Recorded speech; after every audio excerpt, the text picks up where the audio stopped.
if I find a chord that I feel like is really speaking to me at this time, then I start trying to put melodies to it first of all.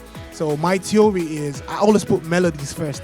After the melodies, then I start putting the words to it. Now the reason is I could say stuff and there are people who don't speak my language and they might not understand what I'm saying. But a powerful melody can never be denied. Please welcome to the TVN UK studio, Limoblaze. Thank you. Woo! Thank you so much for having me. Oh, it's so great to have you here. And it's your second time at Big Church, isn't it? Yes, it is my second time. The first time I came as a guest with Lecrae. Mm-hmm. So this is officially my first time being on stage as a lead artist for myself. Nice. That's so awesome. So how was your set? How did you find it? It was amazeballs. Nice. I totally loved it. The energy was crazy. I had a really great time just worshiping with these people. Yeah, definitely. It was amazing. And I've got to ask you, what is your favorite song of yours to perform on stage? I think at the moment it is Desire. Okay. Yeah. Seconded by Jara. Yeah. When my album comes out, it's going to change though. Definitely. But why is Desire such a fun one to perform? Because Desire for me is, the song just makes me happy. Yeah. And it's like I'm ministering to myself first before, like, even if you put me in front of an audience where everybody is just like stiff and I'm singing that song, I'm still going to still be the same level of excited that I would be even if everybody was going crazy, because I just love that song. Yeah. Because it came to me at a really critical time in my life, so it means so much to me. Can you share with us what that time in your life was? Yeah. So 2 songs came around that time. Gyra, Desire. Wow. Okay. It was an interesting season for me. I had just got married. I just finished my master's at uni. Wow. And so I'm Nigerian. We do 3 weddings when we want to get married. Nice. But that is like a lot of expense. So I came out of that, and then I had just recently moved to the UK. It was so difficult getting a house because nobody would give me a house because I'm not like a citizen, and I don't have a 9-to-5. Right. It was a very tricky situation. So I was put in a place where I had to start offering 12 months of rent. Wow. To get a house. Gosh. So my first house in London, I had to pay 12 months of rent just to get a house. Because every time I go a house and I view a house, before it's time, somebody else makes an offer and they just go with that person. London living, that's what it's like, so isn't it? Gosh. I had to put in 12 months of rent and critical season, because after paying that, I was like, bank accounts are looking empty. What are we going to do? So tough season of my life, but God really just came true. And when I made the song Gyra and Desire, because both songs came out like 1 month apart, and I feel like my life changed after then. Wow. So I was writing a song of praise while going through a lot of pain. Wow. So songs like that, they mean a lot, don't they? They mean a lot. Oh, that's amazing. So share with me where your journey in music started. Yeah. My journey started in a small town called Makurdi in Benue State in Nigeria. I really just grew up loving music. Everybody in my family loves music, so I grew up listening to like every morning or Saturday mornings. My favorite memory growing up is every Saturday morning, everyone is going about their chores, and then there's music blasting through the speakers in the house, and that formed the base of my love for music. And from there, I just really fell in love with music. Along the line, I started to write music. I started out making rap music, which was fun. I still do sometimes. So that's really where my journey started from. And then after uni, I had to face the big question of, do I really want to do this? Yeah.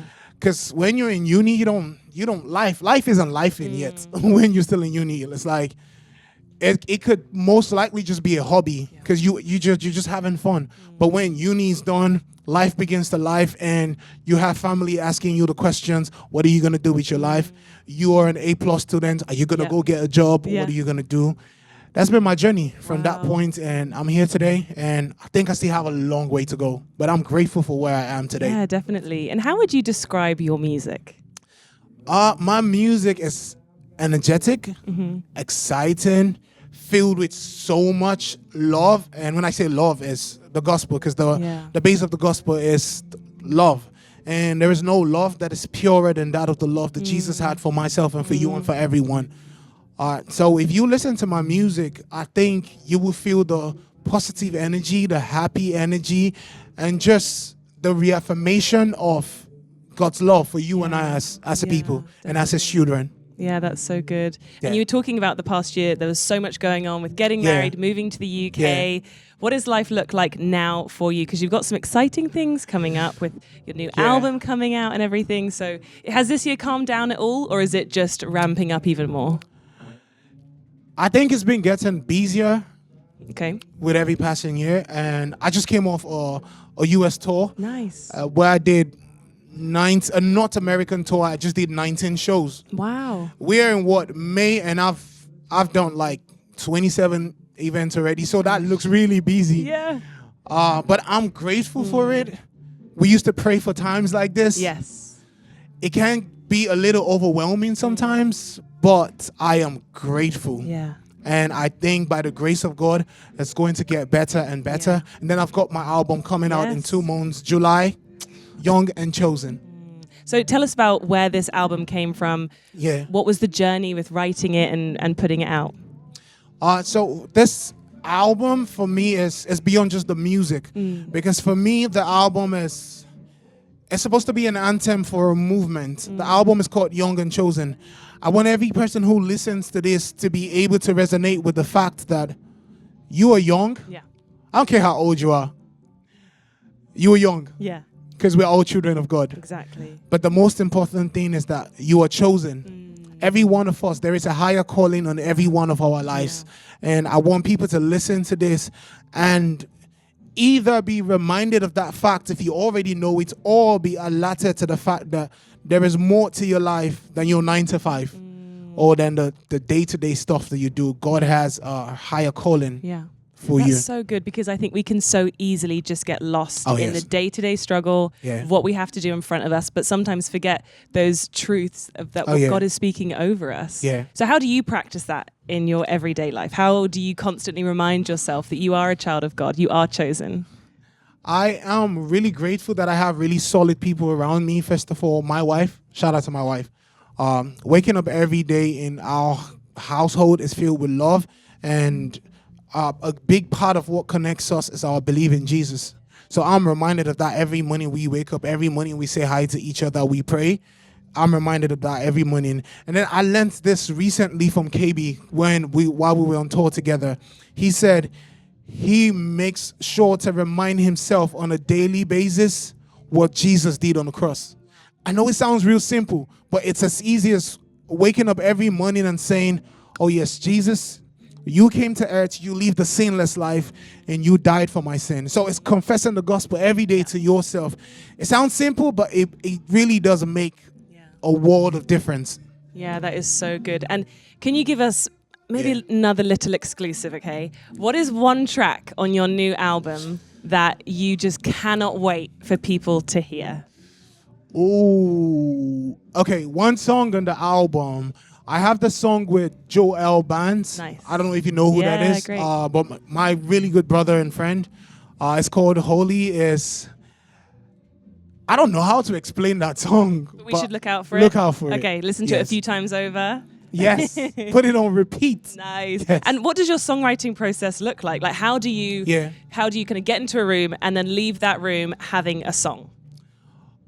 It's different on different occasions, but the most common one for me is I like to hear the music first. I like to hear. So I could either be on my piano playing the chords, and if I find a chord that I feel like is really speaking to me at this time, then I start trying to put melodies to it first of all. So my theory is I always put melodies first.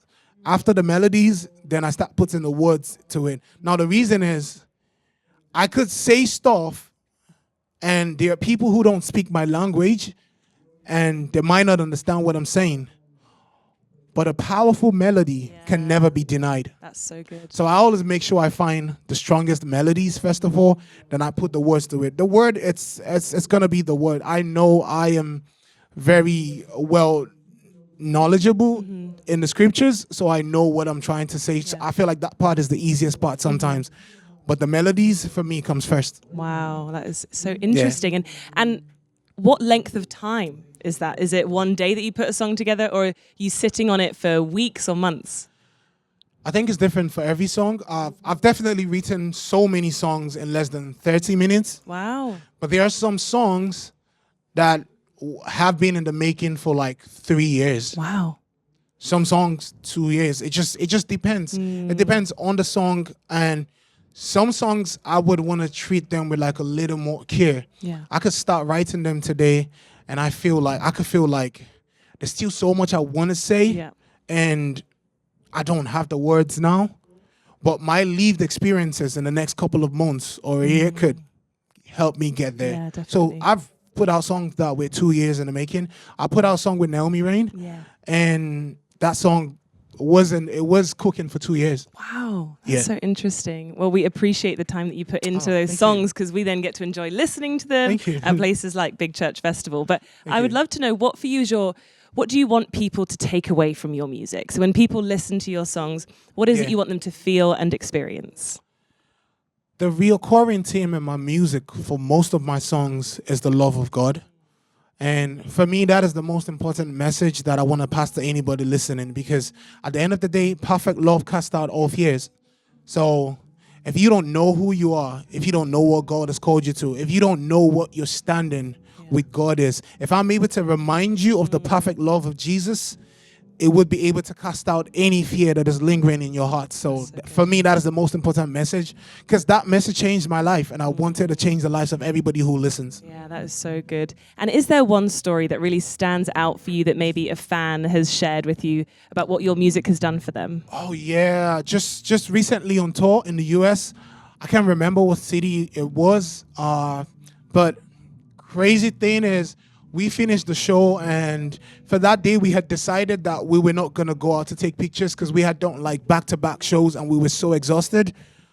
And for some reason I was like, let me go out after the show had ended. Let me go into the building and say thank you to the engineers working the nights. Nice. So that's what I was going to do. So I went out to say thank you to the engineers, and then there was this lady with her kids that were there. For some reason, she refused to leave. She just sat there hoping that I would come out. Wow. And then when I came out, she came and walked to me, and she almost broke down crying.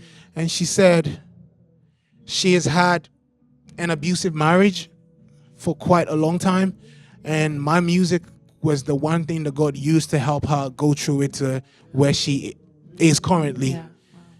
And to me, it's like, God is amazing, because I sit back and I think about it, because I make a lot of the songs in my room, and I'm like, I'm making the songs in my room, and it's really reaching so many people in places that probably I had never been before. My music gets to places I've never even been to before, and it's just blessing people, and that's just powerful. Yeah, that is so powerful. Well, Limoblaze, thank you so much for Thank joining you. us here on the TVN UK studio. Thank you And so we look much. forward to hearing more of your main stage set later on. Thank you.